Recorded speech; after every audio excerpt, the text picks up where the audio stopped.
एक साधक भाई ने जिज्ञासा रखी कि सुख शांति आनंद की प्राप्ति किसे होती है। आनंद स्वरूप वह परमानंद परमात्मा किसे मिलता है। जय श्री हरि। पूज्य गुरुदेव के चरणों में बारंबार प्रणाम। कुछ लोग कड़ी मेहनत करने के बाद में भी सुख शांति नहीं पा पाते। जो लोग काम को बोझ समझकर उनका मन अशांत ही रहता है, एक लोक कथा से परम आनंद को प्राप्त करने का आप और मैं एक अलग सूत्र प्राप्त करते हैं और साधना पर भी उसी सूत्र को लगाकर आप और मैं परम आनंद परमात्मा सुख शांति स्वरूप जन्म मरण के चक्र से छूटना अर्थात दुख से छूटने का उपाय पा लेते हैं। पुराने समय में एक राज्य में अकाल पड़ा। वहां के राजा को बहुत नुकसान हुआ।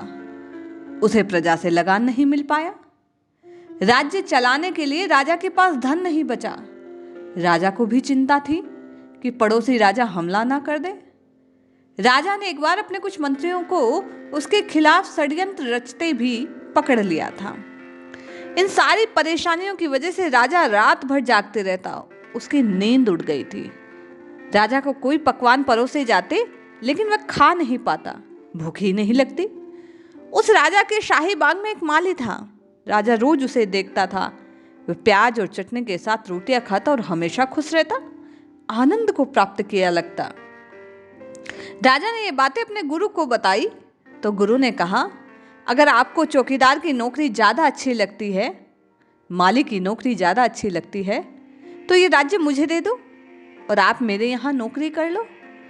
मैं तो ठहरा साधु, मैं आश्रम में ही रहूंगा, लेकिन राज्य को चलाने के लिए मुझे एक नौकर चाहिए बस।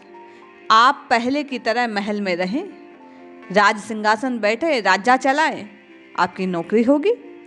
राजा ये बातें सुनकर खुश हुआ। उसने गुरु की बात मान ली। वो अपने काम को नौकरी की तरह करने लगा।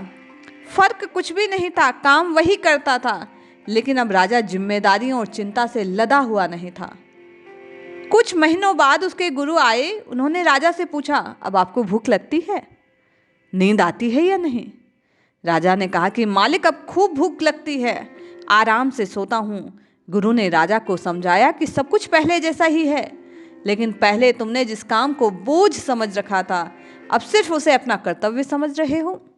हमें ये जीवन कर्तव्यों को पूरा करने के लिए मिला है राजन, किसी चीज को अपने ऊपर बोझ की तरह ला देने के लिए नहीं। काम कोई भी हो, चिंता उसे और अधिक कठिन बना देती है। प्रत्येक साधक इस कथा को सुने, मर्म को धारण करें। आप और मैं जब माला के बोझ से, साधना के बोझ से दबा हुआ स्वयं को अनुभूत करेंगे, साधना फलीभूत नहीं होगी।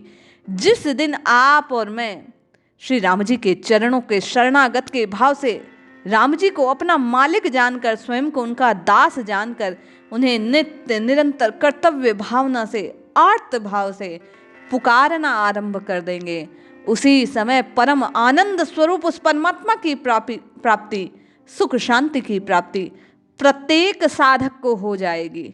सुख क्या है? दुख का अभाव। और आज आपके और मेरे जीवन का दुख क्या है कि सतत साधना नहीं हो रही, सतत नाम जप नहीं हो रहा, हम और आप सतत चिंतन में नहीं हैं।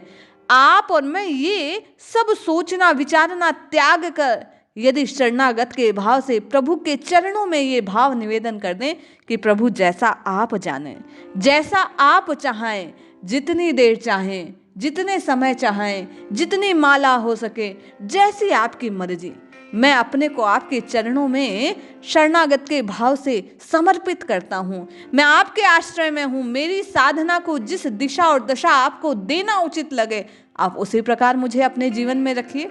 जिस भाव से आप दास को स्वीकार करते हैं, वही सेवा प्रदान कीजिए।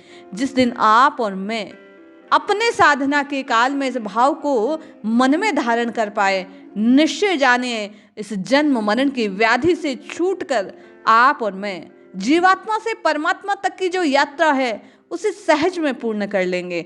निश्चय जानिए, गुरु के कहे हुए वाक्य को अपने आप को सौंप दें कि आपको और मुझे केवल राम राम राम राम की रटना लगानी है, बाकी सब राम जी संभाल लेंगे। जिस दिन हृदय में ये भाव समझ आ गया, मान लिया और मानकर जपना आरंभ कर दिया, आपके और मेरे सारे क्लेश समाप्त हो जाएंगे। आप और मैं सुख प्राप्ति के पात्र बन जाएंगे। आप में और मुझ में वो योग्यता आ जाएगी शरणागत का भाव स्वीकार करने से कि आपका और मेरा प्रत्येक कार्य स्वयं राम जी संभाल लेंगे। इसलिए जीवन की डोर को प्रभु को सौंपकर आप और मैं आनंद भाव से, कर्तव्य भाव से प्रभु को अपना जानकर, अपने को प्रभु का जानकर सिर्फ राम राम राम राम उच्चारित करते रहें। निश्चय जानिए, समस्त क्लेश मिट जाएंगे, कष्ट मिट जाएंगे, दुख मिट जाएंगे। आप और मैं आनंद के सरोवर में अपने आप गोता लगाने लग जाएंगे। आप और मैं परमात्मा को प्राप्त कर लेंगे, परम आनंद की अवस्था में पहुंच जाएंगे। जपिए जपिए जपिए नित्य निरंतर, केवल और केवल प्रभु को जपिए। ये प्रभु का नाम ही आपकी और मेरी प्रत्येक व्याधि का हरण करने वाला है। निश्चय ही आपका और मेरा कल्याण होगा। जय श्री हरि, जय जय श्री सीताराम।